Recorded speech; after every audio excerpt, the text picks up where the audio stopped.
Hey everyone, Zero JD here with the XBLA Fans channel. Here we get a quick taste of Mable and the Wood.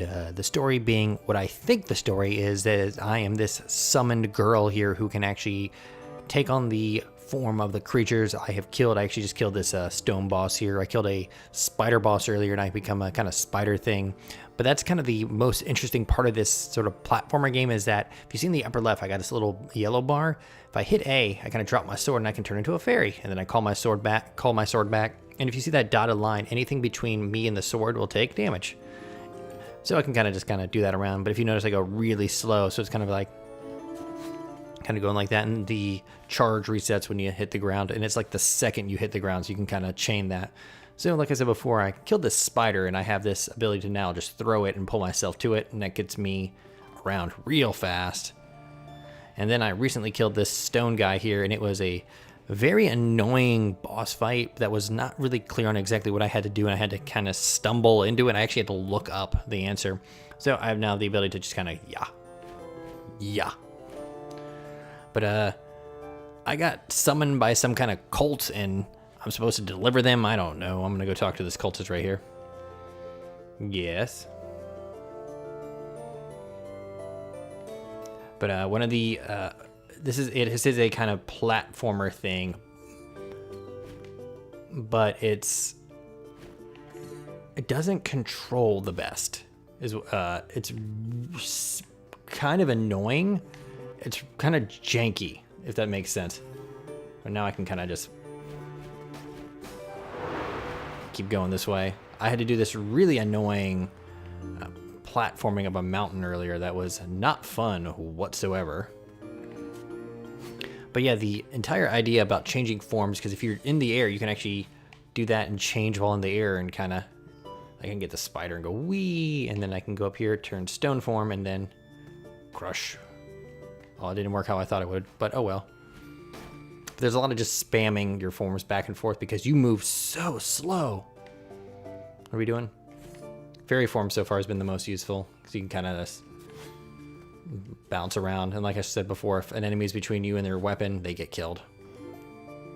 But yeah, it's essentially go through this area, kill the boss, move to the next area. Am I dead here? Nope. At the upper right, you'll see I have keys, which unlock things that require keys, of course, and then these kind of gems, and so far I've only been able to really spend them in one place, and it's to buy potions that were kind of useless, because whenever you get to one of these little stone things here, you actually just get your health back. Like I said before, spider form is like Spider-Man, Spider-Man kind of stuff. But now we're going to go to stone form. Whee! And here I am. And of course, I gotta... Yep. Hey, come here. For the spider form, I can actually hit the right trigger and just kind of... Oh, come on. Right trigger is right stick is what I'm using to select these.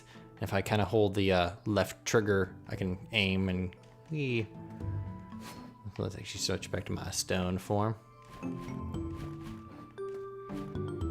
wondering if I need to be.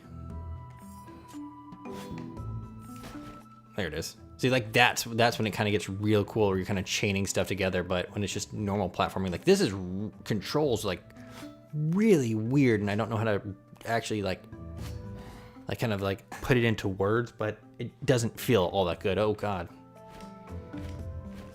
Also, if you see once in a while for some reason the targeting reticle or the aiming reticle from the spider form will pop up when I'm in stone form for no reason.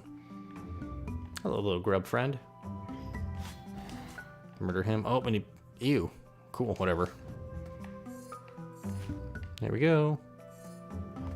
Yeah. Get rid of you. And then let's keep going.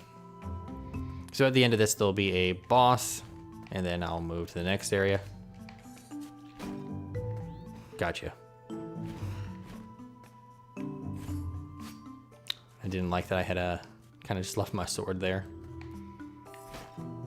So the first area was, of course, the forest. And it was a spider, which was ridiculously easy to fight. But I guess you're kind of limited when your only mode of actual movement is kind of just flinging yourself all over the place.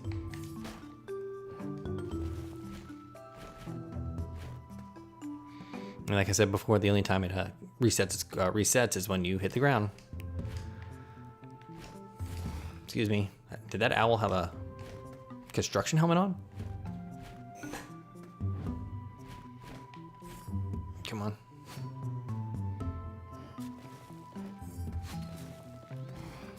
Keep moving.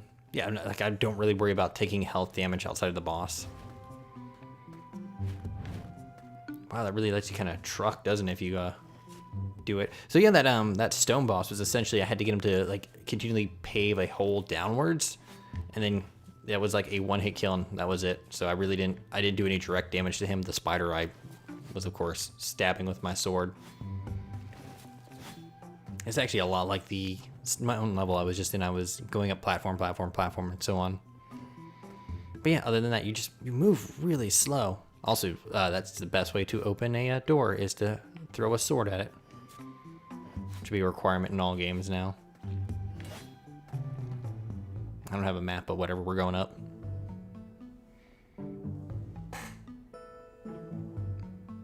Neat. Let's go this way. Oh, this is where I came from before. So that's actually the town. The first town, they're evacuating it because of monsters and stuff. But hey, who cares? I'm a fairy. But yeah, like when it does like kind of work when you're kind of just like swapping forms on the fly. Oh, there you go, an upgrade.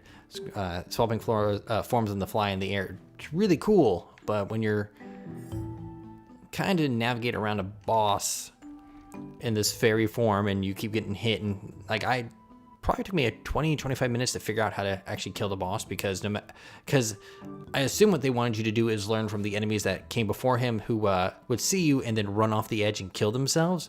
So I assumed that I had to make the hole deep enough for him to run off and fall and harm himself, which was not the case. I needed to just continually progress until we actually just got to a certain point where he would just take damage.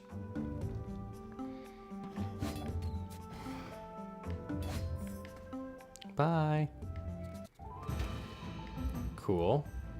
I mean, this is going to be hard. I'm just going to go like this and go. And of course, when you kill a creature, that actually gives you a little thing of energy to get it back. I got a key. I have the key, or the map.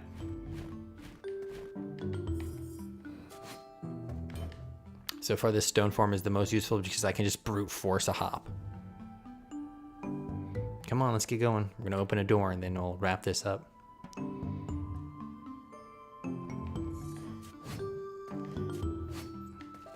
I think it's supposed to kind of be a Metroidvania game, but there hasn't been too much backtracking like that. Getting back to the village was like the most backtracking that I've done. Even then, there was like nothing really, I don't think, gained from it. I'm not 100% sure. Yep. I understand like I think the idea is kind of neat that you have to, you don't really have a like true method of attack, but again the platform just kind of throws you off. It just if you played it you would fully understand about it. It just feels weird. Is this where the door was, or was it on the other side? Okay, cool. We're over here. But yeah, the spider boss was simple enough, and then the stone boss was just like, eh. But yeah, if you get this and get stuck on that, just let him keep going downwards. Don't try to make him run off. Key. And here we are. Well, I am ZeroJD. This is the XBLA fan channel. This is Mable and the Wood.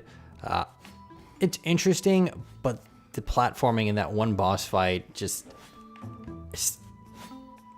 the frustration at some points with how it just controls at times is just not worth it. But thank you very much for watching. I am ZeroJD. This is the XBLA fan channel. If you have any questions, leave a comment down below. I'll try to get back to you. Thank you, and have a nice day. Bye-bye.